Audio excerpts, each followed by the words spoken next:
नमस्कार मित्रों, भाइयों बहनों, भारत के इतिहास के बारे में बताना चाहूँगा कि भारत का इतिहास बहुत ही पुराना है।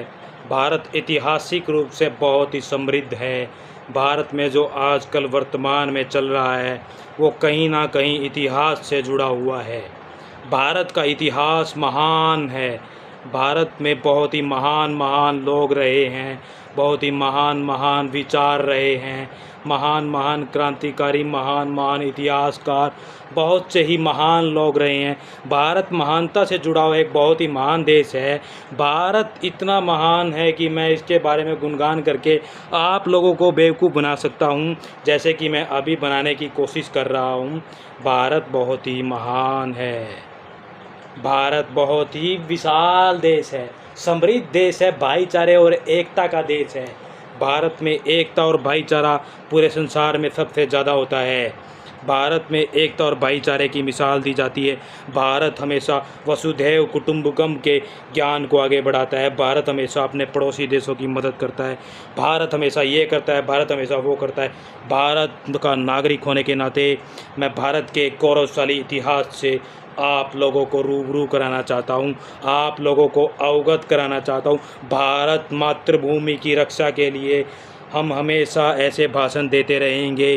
भारत ऐसे भाषणों से ही तरक्की कर सकता है। आप लोगों को ना पता हो तो भारत के इतिहास का मैं जब आपको गुणगान करूँगा तो ऐसे ही भारत का इतिहास से ही आप लोग प्रेरित होकर भारत के इतिहास को गिना गिना कर आप लोग आज के वर्तमान को भूल जाओगे, भारत के इतिहास में डूबकर, और आप भारत की तरक्की के बारे में सोचोगे कि भारत ने इतिहास में कितनी तरक्की की और आज वर्तमान में क्या करना है उसके बारे में, और भविष्य में क्या करना है, उन मुद्दों से आप लोग बिल्कुल हट जाओगे।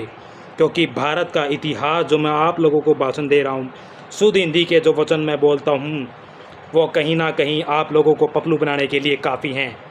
शुद्ध हिंदी के वचन ऐसे वचन हैं जो तीर की तरह सीने में जाके लगते हैं, जिसके बाद कुछ कहने की ज़रूरत ही नहीं। आप लोगों को पता होगा कि धर्म और शुद्ध हिंदी के वचन, यही दो चीज़ें मेरा एक मूल मंत्र हैं। शुद्ध हिंदी के बहुत सारे मैं वर्ड बोलता हूँ, शब्द बोलता हूँ, जैसे कि अब आपको मैं बोल ही रहा हूँ।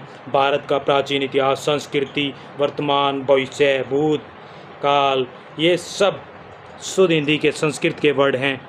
और आप लोगों को इससे अवगत कराकर मैं आप लोगों को तरक्की से वंचित रखूँगा, दूर रखूँगा। आप लोगों को ऐसे ही पपलू बनाते रहने का यही राजनीति होती है, इसी को राजनीति बोलते हैं। तो दोस्तों, मजाक की 100 बातें हैं। मेरा किसी प्रकार से भारत या अपने देश की जनता को किसी प्रकार से आहत करने की कोई इच्छा नहीं है, कोई मंशा नहीं है। मैं सिर्फ ये दिखाना चाहता हूँ कि आप लोगों को कैसे बेवकूफ़ बनाया जाता है, कि आप लोगों को बस आपका ज्ञान, आपका इतिहास के बारे में गिनाया जाता है। ये गिनाने से देश की तरक्की नहीं होती है। आप लोगों को भी पता होगा, इतने बेवकूफ़ तो कोई भी नहीं है। भाई हमने ये कह दिया हम वो हैं, हम वो थे, हम ये हैं, आज वो हैं। यार आज के बारे में बात करो कि हमें क्या करना है, हमारे देश में आज क्या हो रहा है, आज के मुद्दे क्या हैं। गरीबी, बेरोज़गारी, महंगाई, इन चीज़ों को कैसे मिटाया जा सकता है। ना कि इन चीज़ों से गरीबी बेरोज़गारी नहीं मिटेगी कि भारत के इतिहास के बारे में आपको ज्ञान दे दिया जाए। वो तो हम शुरू से ही किताबों में पढ़ते आए हैं। अगर इन चीज़ों से ही गरीबी मिटती तो आज हमारा देश इतना गरीबी की कगार पर नहीं होता, इतनी भुखमरी और बेरोज़गारी की कगार पर हमारा देश नहीं होता। मैं आप लोगों को सिर्फ ये बताना चाहता हूँ कि ये सिर्फ जुमलेबाजी हैं, जुमलेबाजी के अलावा कुछ भी नहीं। अपने विवेक से, अपनी बुद्धि से काम लीजिए और हमेशा ऐसे ही लोगों को चुनें जो आप लोगों को फालतू का ज्ञान ना लपेटकर एक अच्छी सोच के साथ आगे के मुद्दों पर, वर्तमान के मुद्दों पर आपके साथ बात करें। जय हिंद, जय भारत, भारत माता की जय। जय हो। भाई साहब कुछ ज़्यादा नहीं हो गया ये? मतलब कुछ भी। अरे कहना क्या चाहते हो? समाचार समाप्त हुए, बंद को आराम करो, ये तो रोज का नाटक।